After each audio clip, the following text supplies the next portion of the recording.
नाज़रीन वाक़िया आगाह कंदासीं। अॻूणे सिरासी पुलिस सरदारी ऐं सरदार यार मोहम्मद रिंद विच में मुलाक़ात तय थी वई आहे। ज़रियनि मूजिब मुलाक़ात अॼु शाम 6 वॻे इस्लामाबाद में रथियल आहे। मुलाक़ात में बेतमादी रिथ ऐं बलूचिस्तान जी सियासी सूरतहाल समेत मुल्की मजमूई सूरतहाल ते गौर वीचार कयो वेंदो। मुलाक़ात में स्पीकर ऐं डिप्टी स्पीकर बाबति बेतमादी रिथ ते बि ख़्यालनि जी ॾे वठि कई वेंदी। मुलाक़ात बाबति तव्हांखे आगाह कई पिया। अॻूणे सिरासी पुलिस सरदारी ऐं सरदार यार मोहम्मद रिंद विच में मुलाक़ात तय थी वई आहे।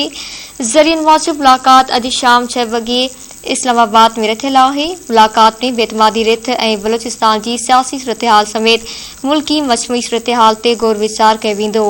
मुलाक़ात में स्पीकर ऐं डिप्टी स्पीकर बाबति बेतमादी रिथ ते बि ख़्यालनि जी ॾे वठि कई वेंदी।